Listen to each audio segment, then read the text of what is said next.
All right, welcome everybody. We appreciate you joining us today. This is actually the last webinar in our monthly series for this year. So I see many familiar names of folks who've joined us in the past, and I'm thrilled that you're here today. I will, after I introduce Rob, I'll put in the chat the playlist where you can get all of the recordings for the entire year. And we're going to keep adding to that. We're in development for a fall series, and we'll be announcing that to you as well. So thank you for joining us. I'm going to turn it over to my colleague, Rob Piorkowski. Rob is the Assistant Director of Online Teaching for SUNY Online.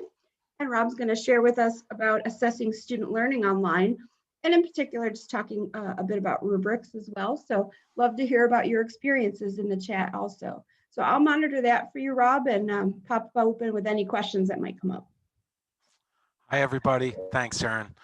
And thank you for admitting everybody as they come in. It's fast and furious, that admit button. I'm Rob Piorkowski, and it's so great to see some colleagues that I've served over the years. I've been with SUNY Online, and as I mentioned before, Open SUNY and SLN for the past 20 years. I'm also I've been an adjunct instructor. I recently retired from teaching online, but I taught for 32 semesters online, elementary French online. So just telling you all this so you know who's talking to you. Yeah, today we're going to talk, the half hour goes very quickly. So I would encourage everybody to ask questions as we go along. If there's anything specific about assessing students online, I'd love for you to put it in the chat and/or just speak up during the presentation. I am fine with being interrupted, and encourage you to participate in either way. So so here we go, and as you can see from the title slide, you know, this next half hour is going to be about assessing students online. And since I only have a half an hour, I'm going to talk mostly about rubrics and creating them, why you use them, and that kind of thing. But you know, more broadly, you know, what we have been advocating for years now is to have to encourage faculty to use a variety of assessments online. Since the beginning of us training online instructors, we sort of realized right away that a variety of assessments in an online course really yields a more rounded, authentic picture of student achievement in your course.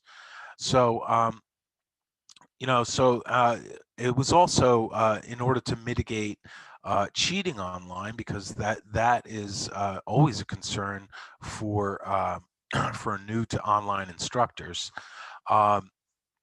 You know, how do I make sure that the student is doing the work? It was the common question, legitimate question as well. And you know, part of our answer to that question was about designing a variety of assessments, so that single single point in time high stakes assessments like a single multiple choice exam, counting for a big part of the student's grade, was you know, if possible, to be avoided in a fully online course. Again, consistent assessment throughout a course creates a more formative learning experience for students, in that they get regular feedback through the course.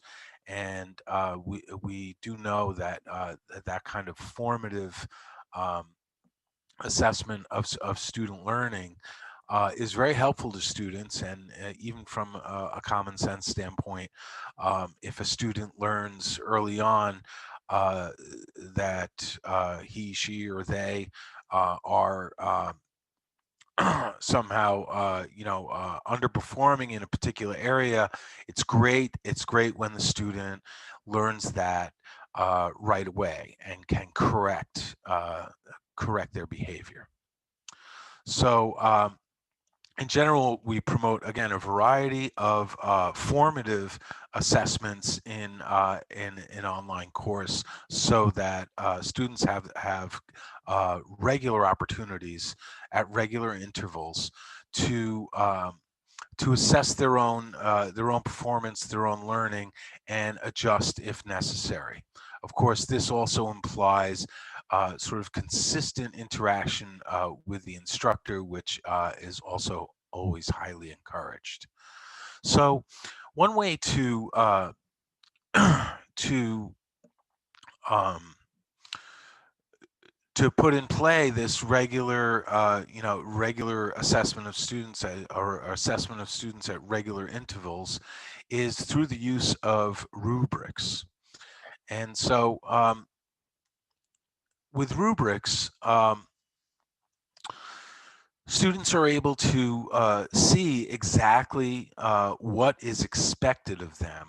One comment that is quite common to online courses is students not understanding the expectations of their instructor.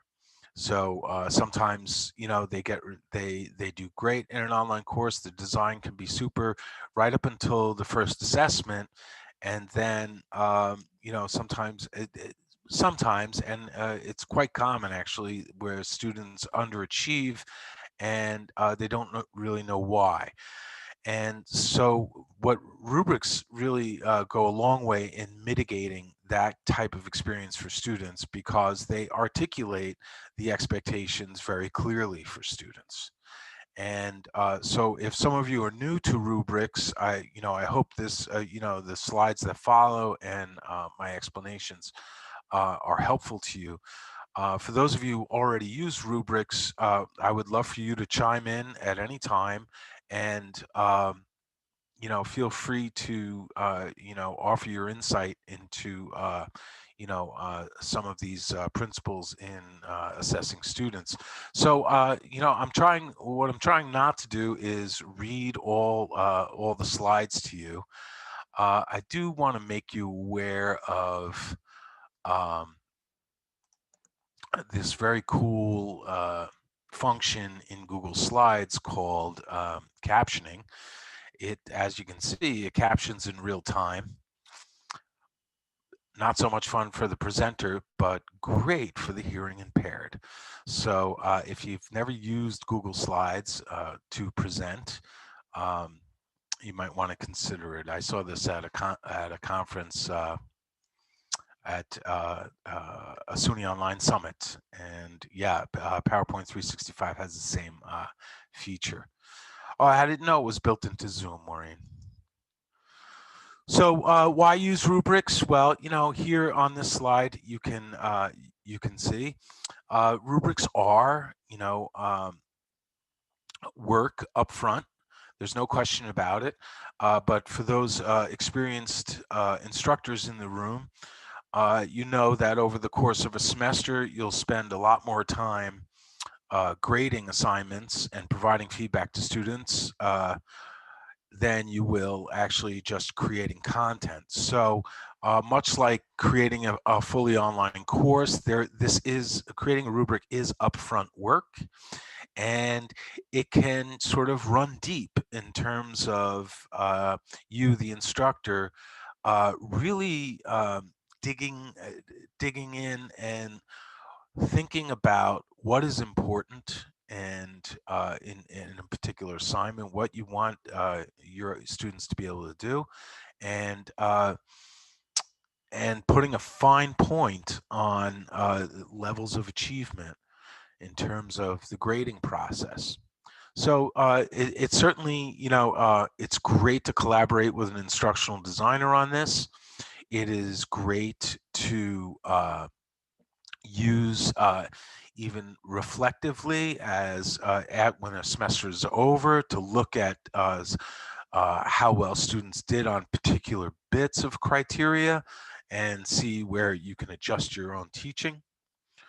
But all in all, the student benefits from the use of a rubric because of the clarity of expectations, as well as the feedback that is pointed right at those expectations. Yeah, thanks, Bill. Yeah, she reduced her grading time by 80%. And it really is a win-win in terms of uh, instructor gets more time to tend to other things in a course, and students get very pointed feedback. So it really is, helpful for both. Again, I don't want to ignore the fact that it is upfront work. So so I would encourage you to um, look out there on Google and ask your colleagues uh, about rubrics that they've used. We talk a lot about consistency across a particular program in terms of instructional design. Having the course information section look the same, having things in the same spot, is very helpful to students. Um, so are rubrics in terms of you can create, if if you want to, you can create a single rubric that will serve all the assignments in your course. So as an example, I use a rubric I used to, when I taught online, used a single rubric for all written assignments. I used a single rubric for all pronunciation assignments. And so students became conditioned very quickly to the criteria under which they would be evaluated in doing these assignments. And it stayed consistent. Yeah, so discussions, Rachel's putting in the chat, for discussion forums, you can have the same criteria for all. That would be highly encouraged in terms of students, sort of reaching a comfort level with knowing an instructor's expectations, from the start of a course all the way to the end. So I would encourage everybody to start small, as this slide says, but look out there. You don't have to reinvent the wheel. Unfortunately, with Blackboard, you can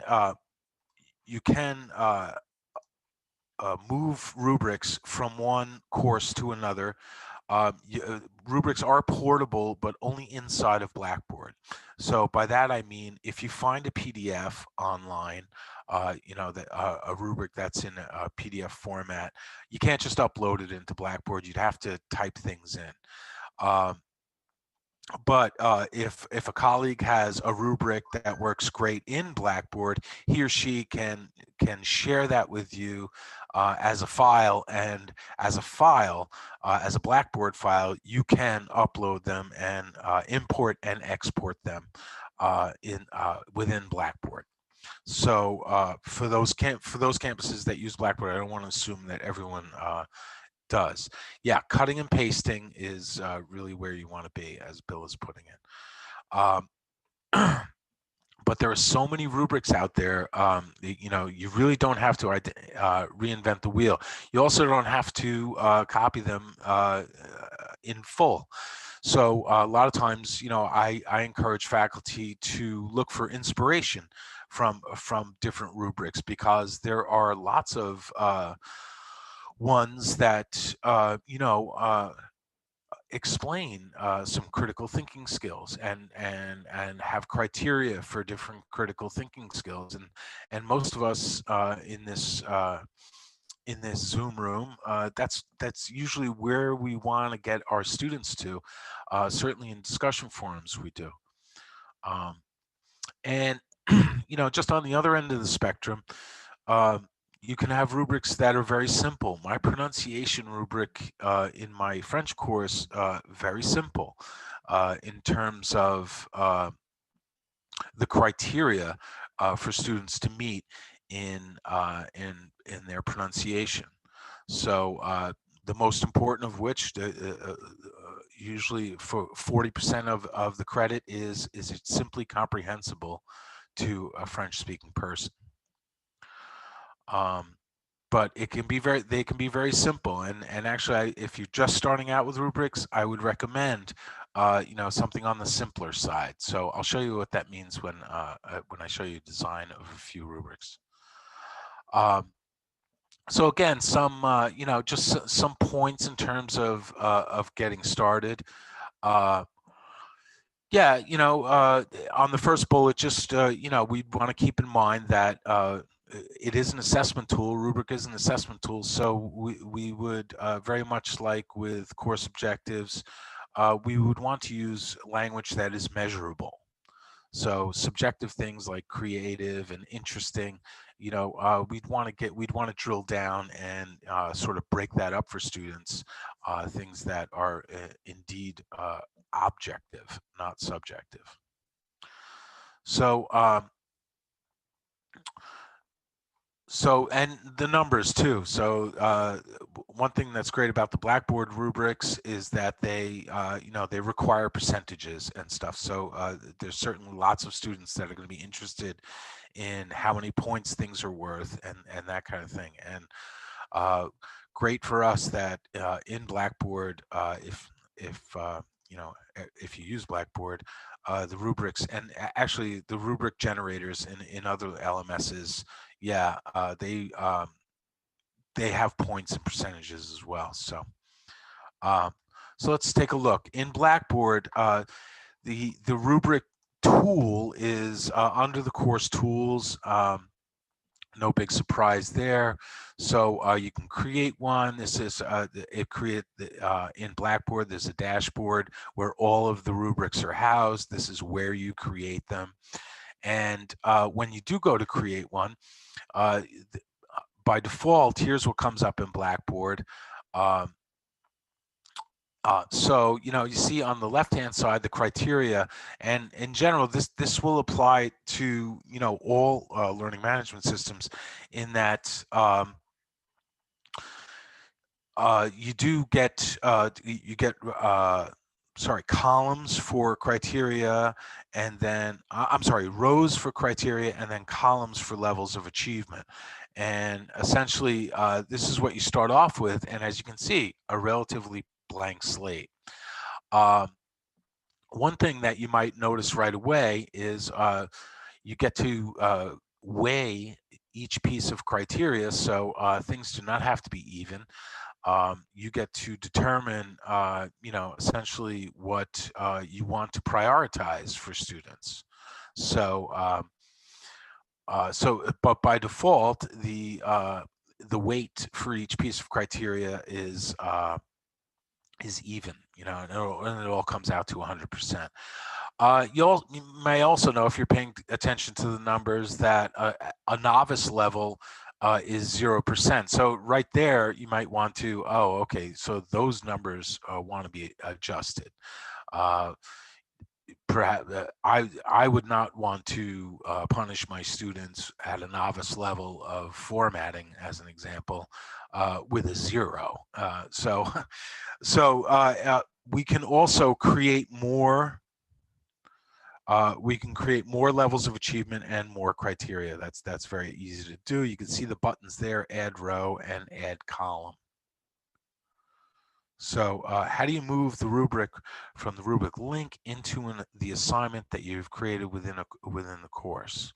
Okay, I can show you that, Fran. Okay, thank you. Sure.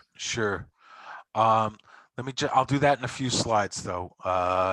This is one filled out. So here, not even too happy with the 0%. 0% fine with does not attempt. Okay, so I wouldn't even call that a novice.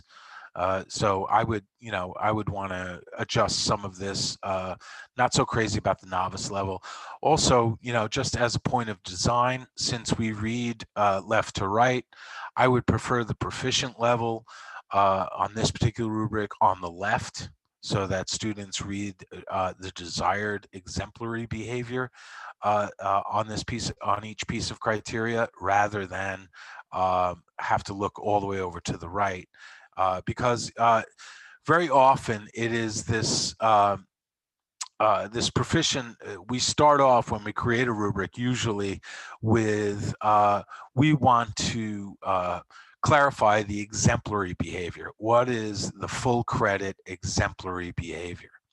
So I would start off with that and then move in the other direction. Here goes from novice to proficient.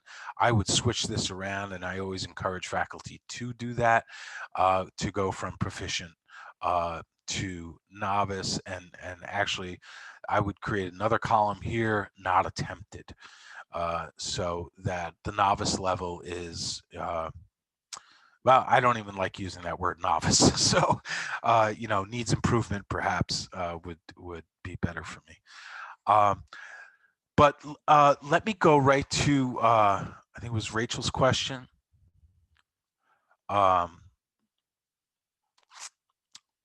So It was Fran.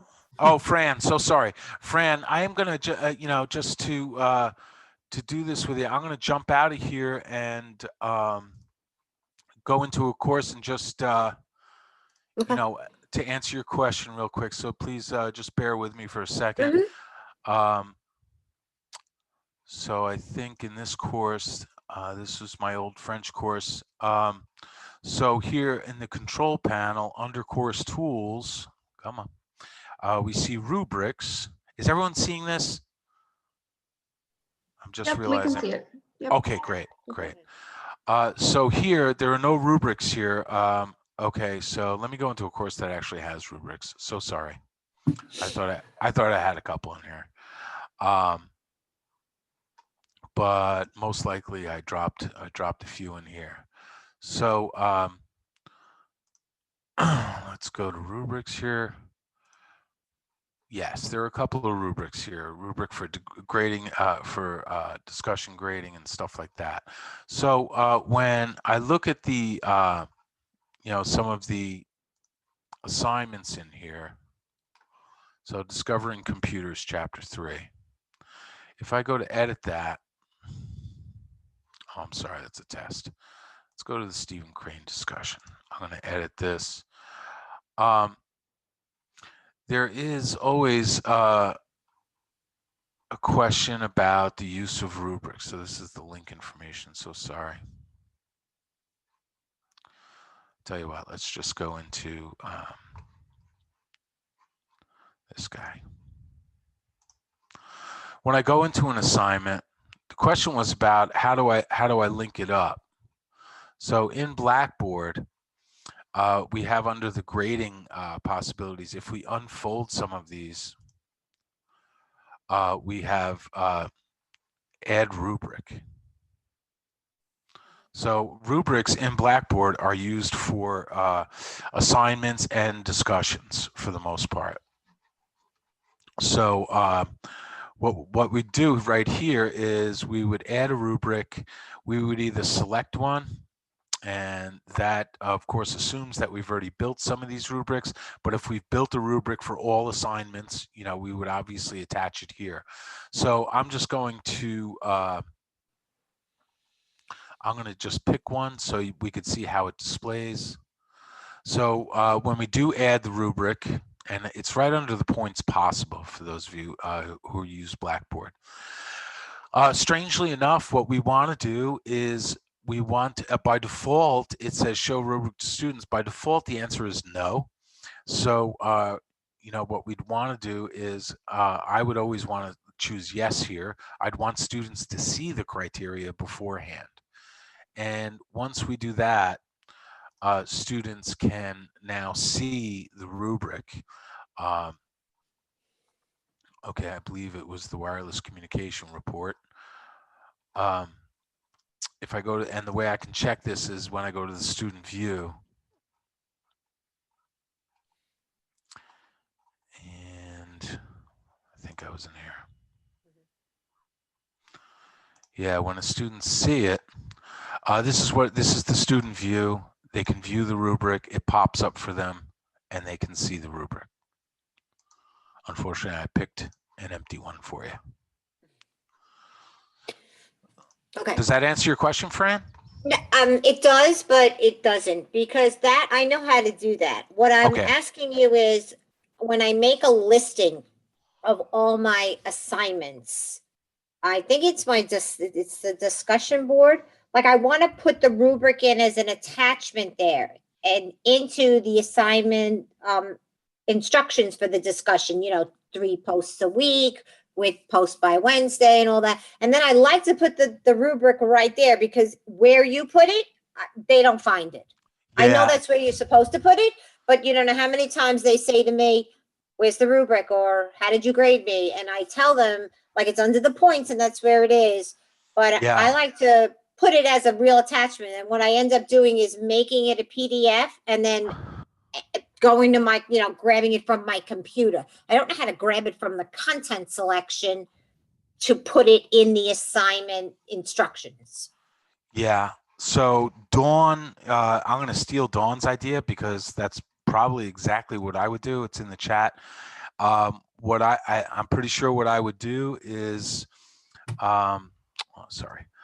in this student view, I love that. Like, this would be great. I would take a screenshot of this and then attach it, wherever I want, or put it wherever I want. Because I don't know how to make a rubric viewable other than it being attached to the assignment. So if someone else knows, I'd love to hear. No, so that's what I do. I make it a PDF. Yeah, I make the rubric in the Blackboard. I hit the print button and make it a PDF, and then so that they can print it and have it every week right in front of their workstation, so they know what they're being graded on. Right. That's great, Fran. Yeah. But I tell them to print this, but I make it a PDF and upload it as a separate attachment for them to see immediately next to the discussion guidelines, because they don't go to that view rubric box. Okay. So Adele and Madeline, they add rubric in the assignment content folder. Interesting.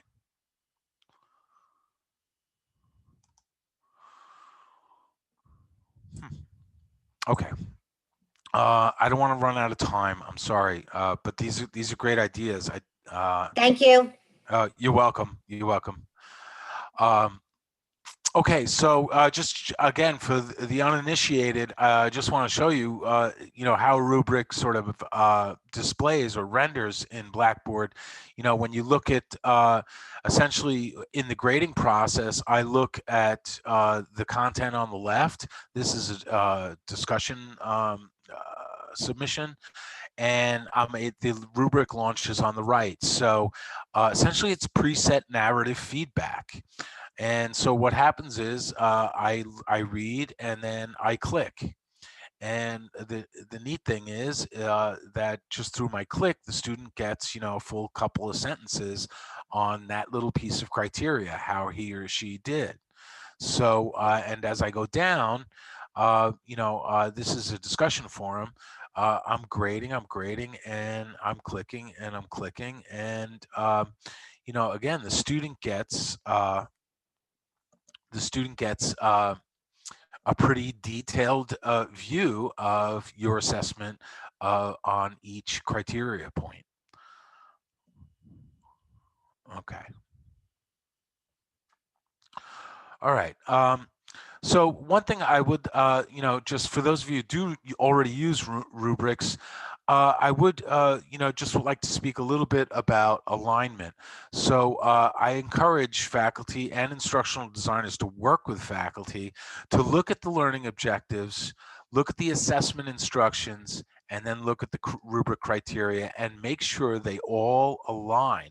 In some cases, for those of you who haven't created a rubric yet, if you've explained to students in your introduction to or instructions for an assignment what is expected of them, I would highly encourage copying and pasting into a rubric and using the same exact language, or language as close as possible to what's in there. So like, here's an example.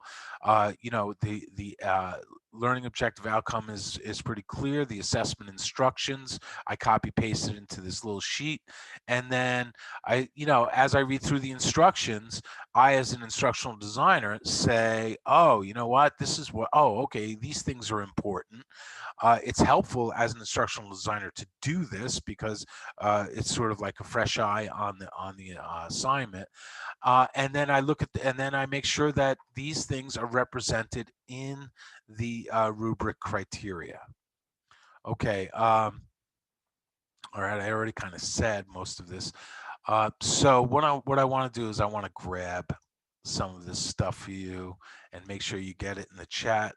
I have a whole folder of this activity, and I'm going to put it right in the chat here,